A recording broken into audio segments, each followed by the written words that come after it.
తాకట్లో ఉన్న మీ బంగారాన్ని విడిపించి ఆ రోజు ఆన్లైన్ రేటుకి కొంటాం. Sharma gold company. Welcome to Suman TV. నేను తిరుమల్. పహల్గామ్ దాడికి సంబంధించిన ఒక కీలకమైన వీడియో ఇప్పుడు సుమన్ టీవీ చేతుల్లో ఉంది. పహల్గామ్ దాడి ఎలా జరిగింది, అక్కడ రక్తపాతాన్ని ఉగ్రవాదులు ఎలా సృష్టించారు, ఉగ్రవాదుల కాల్పుల తర్వాత అక్కడున్న పర్యాటకులు ఎలా తప్పించుకోవడానికి ప్రయత్నం చేశారనే వీడియో ఇప్పుడు సుమన్ టీవీ దగ్గర ఉంది. ఆ వీడియో చూస్తే పహల్గామ్లో దాడి జరుగుతున్న సందర్భంలో జరిగిన ఉన్మాదం, దుర్మార్గం కళ్ళకు స్పష్టంగా కనిపిస్తుంది. మీరు స్క్రీన్ మీద కనిపిస్తున్న వీడియోలో చూడొచ్చు.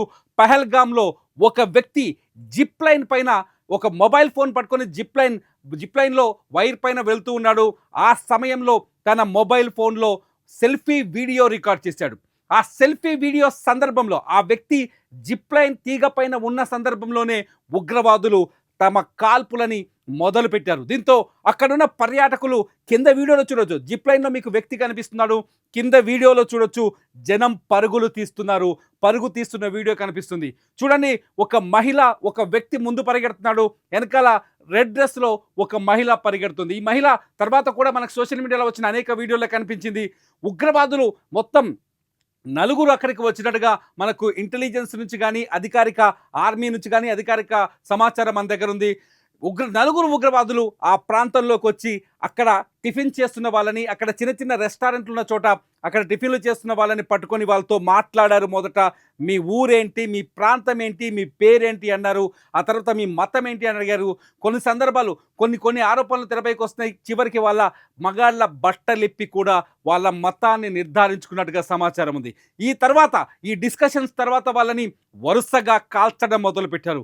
నలుగురు ఉగ్రవాదులు, ఒకరేమో జిప్ లైన్ సెంటర్ నుంచి ఉన్నారు, ఇంకో ఇద్దరేమో రెస్టారెంట్ల దగ్గర కనిపించారు. ఈ నలుగురు ఉగ్రవాదులు అత్యాధునిక ఆయుధాలు తీసుకొని వచ్చి వాళ్ళతో మాట్లాడుతూ, టూరిస్టులని మాట్లాడుతూ కాల్చారు. రెడ్ డ్రెస్లో ఉన్న అమ్మాయి, రెడ్ డ్రెస్లో ఉన్న మహిళ తనతో పాటు తన భర్తను కూడా చంపమని ఉగ్రవాదుని వేడుకున్న సందర్భంలో ఆ ఉగ్రవాది ఆమెతో చెప్తాడు. ఆమె కర్ణాటకకు సంబంధించిన మహిళ. ఉగ్రవాది ఆమెకు చెప్తాడు, వెళ్ళి నీ ప్రభుత్వానికి మోదీతో చెప్పుకోపో అని బెదిరిస్తూ ఉంటాడు. ఆ వీడియోస్లో మీరు చూడొచ్చు, చెల్లా చెదరైన మనుషులు చూడొచ్చు. కింద అనేక మంది ఉన్నారు. అక్కడ పార్క్ లాగుంది. పార్క్లో జిప్ లైన్ ఒకటి ఏర్పాటు చేశారు. ఆ జిప్ లైన్లో ఒక వ్యక్తి సెల్ఫీ వీడియో తీసుకుంటాడు. మీరు ఆ వీడియోని క్షుణ్ణంగా పరిశీలిస్తే మీకు అర్థమవుతుంది. అక్కడున్న కింద జనం పరిగెడుతున్నారు, కింద జనం పరుగులు తీస్తున్నారు. వాళ్ళ వెనకాల ఉగ్రవాదులు కూడా తాపీగా నడుచుకుంటూ వెళ్తున్నారు.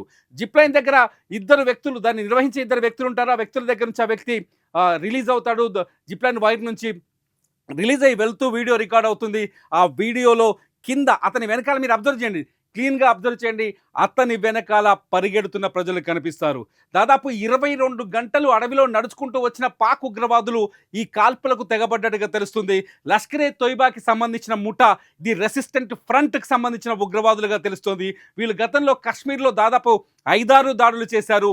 వీళ్ళకి కొద్ది రోజుల ముందే పీఓకేలో హమాస్ ఏదైతే ఇజ్రాయిల్లో ఇటువంటి దాడులకు పాల్పడిందో, ఈ టైప్ ఆఫ్ దాడులకు పాల్పడిందో, ఆ హమాస్ నుంచి టెక్నాలజీని, టెక్నికల్ నాలెడ్జ్ని, దాడుల తీరుని దిగుమతి చేసుకున్నట్టుగా మనకు అర్థమవుతుంది. ఇప్పటివరకు ఉన్న సమాచారం ఈ విచారణలో వెల్లడైంది. హమాస్ కూడా గతంలో కూడా ఇజ్రాయిల్లో సేమ్ ఇదే సెలబ్రేషన్స్ మోడ్లో ఉన్నప్పుడు జనం అప్పుడు దాడి చేసింది. సేమ్ అదే పహల్గామ్లో రిపీట్ అయింది. హమాస్ నుంచి అందుకున్న ఇన్ఫర్మేషన్, హమాస్ నుంచి తెలుసుకున్న పద్ధతి ప్రకారమే ఇక్కడ ఉగ్రవాదులు కాల్పులు జరిపారు. ఎట్ ది సేమ్ టైం ఉగ్రవాదులు కాల్పులు జరిపిన తర్వాత ఆ కాల్పులు జరుపుతున్న వీడియోల్ని కూడా రికార్డు చేసినట్టుగా కొందరు ప్రత్యక్ష సాక్షులు చెబుతున్నారు. ఆ వీడియోల్ని తర్వాత బెదిరింపుల కోసం వాడొచ్చని ఇంటెలిజెన్స్ వర్గాలు చెప్తున్నాయి. అంతేకాదు ఉగ్రవాదులు ఒక స్థానికుడి మొబైల్ ఫోన్ లాక్కున్నారు. అట్లాగే ఒక టూరిస్ట్ మొబైల్ ఫోన్ కూడా లాక్కొని వెళ్ళారు. దానిని ఇతర వ్యవహారాలకు కానీ, అసాంఘిక కార్యకలాపాలకు కానీ వినియోగించే అవకాశం ఉంది. మీరు ఈ వీడియోని అబ్జర్వ్ చేస్తే ఉగ్రవాదులు అక్కడ సృష్టించిన అలజడి, అక్కడ సృష్టించిన రక్తపాతాన్ని కొంతవరకు ప్రత్యక్షంగా చూడొచ్చు. ఇటువంటి వీడియోని ఇప్పుడు ఎన్ఐఏ కూడా సేకరిస్తోంది. ఈ సంఘటన పైన ఎన్ఐఏ విచారణ జరుపుతోంది. ఈ వీడియోల సేకరణ తర్వాత ఎన్ఐఏ దీనిపై పూర్తి దర్యాప్తుని, నివేదికని తయారు చేసి కేంద్రానికి అందించే అవకాశం ఉంది. మొత్తానికి పహల్గామ్ రక్తపాతానికి సంబంధించి సోషల్ మీడియాలో ఇప్పుడు కొన్ని వీడియోస్ చిన్న డ్యూరేషన్ ఉన్న సెల్ఫీ వీడియోస్ కనిపించాయి. కానీ ఇది మాత్రం ఒక పెద్ద వీడియో. ఈ వీడియోలో అక్కడ ప్రత్యక్షంగా అక్కడ జరుగుతున్న అలజడికి సంబంధించిన వీడియో. ఈ వీడియో ఇప్పుడు మీరు సుమన్ టీవీలో ఎక్స్క్లూజివ్గా చూస్తున్నారు.